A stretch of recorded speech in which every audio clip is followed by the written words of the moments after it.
પાલિકામાં આજે મળેલી સામાન્ય સભા બની તોફાની। સભા શરૂ થતાં જ કામો મંજૂર કરવામાં આવતા વિપક્ષનો હોબાળો। વિપક્ષ દ્વારા મંજૂર થયેલ કામોની કામગીરીને નાટક કહેવાતા વિરોધ। અમી રાવત દ્વારા સભાની કામગીરીને નાટક કહેવાતા વિરોધ સર્જાયો। ભાજપના તમામ નગરસેવકો એક સાથે ઊભા થઈને વિપક્ષના નિવેદનને વખોડ્યું। વિપક્ષ દ્વારા બોલવામાં આવેલ શબ્દ પાછો ખેંચવા સત્તા પક્ષ દ્વારા કરાઈ માંગણી।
રજૂઆત પ્રજાલક્ષી હોય।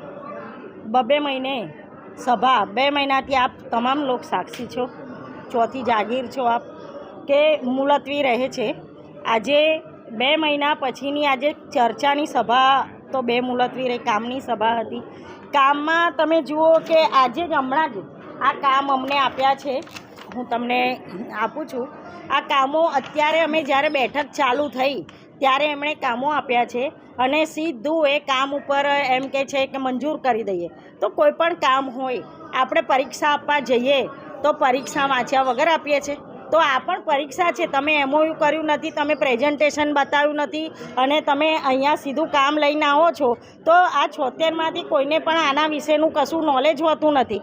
હવે એ નોલેજ વગર કેવી રીતે કામ પાસ કરવું? અમે તો કંઈ ચિઠ્ઠીના ચાકર તો છે નહીં કે તમે ચિઠ્ઠી મોકલીને અમે યસ કરીને મોકલી દીધું। એટલે અમારા સાથી કોર્પોરેટર છે બેન, અમે એમાં વોટિંગ કર્યું, કારણ કે અમે પહેલાં તો એવું કીધું કે ભાઈ કામ વાંચવાનો સમય આપો। કામો પણ ચેરમેન એમની કેબિનમાં રાખે છે, કામો પણ, અને સમય ના આપ્યો વાંચવાનો તો અમે વોટિંગ કરાવ્યું તો અમારા સાથી કોર્પોરેટર બોલ્યા કે ભાઈ તમારે આવું જ કરવું હતું તો પછી નાટક શું કરવા કર્યું. હવે આની અંદરથી એ લોકોને ખોટું લાગી ગયું. તમને આ બાબતે ખોટું લાગે છે તો તમને એવી બાબતે પણ ખોટું લાગવું જોઈએ કે વડોદરા શહેર એ સંસ્કારી નગરી છે, એને ખાડોદરા નામ આપી દીધું, એને મચ્છર નગરી નામ આપી દીધું. આજે પણ પ્રી મોન્સૂન કામગીરી એ 50% બાકી છે. આજે પણ વિશ્વામિત્રીની બહુ વધારે પૂરજોશથી એમણે જે કામ કર્યું એ 60% કામ થયું, 40% કામ બાકી છે. હું આપની સાક્ષીમાં કહું છું, કાલે જો 2-4 ઇંચ વરસાદ પડે ને તો ગયા વર્ષે જે હાલત થઈ હતી ને એ જ હાલત થાય. તો તમે એ સત્તા પક્ષના લોકો ચર્ચાથી દૂર ભાગવા માટે આ એમણે એક હથિયાર લીધું કે ભાઈ નાટક શબ્દની વાતમાં એમણે સભામાં ચર્ચા નહીં કરવા દીધી. બરાબર છે, તો ચર્ચા નહીં કરવા દેવામાં તમે પ્રજાના પ્રશ્નોથી દૂર ભાગો છો એવું સાબિત થાય છે. અને અમે તો કીધું છે કે ભાઈ તમે અમને ચર્ચા નહીં કરવા દો તો અમે તો રોડ પર સભાઓ કરીશું, કારણ કે પ્રજાના પ્રશ્નોને વાચા આપવા અમને રોડ પર ચર્ચા કરવામાં પણ કોઈ રોકી નહીં શકે.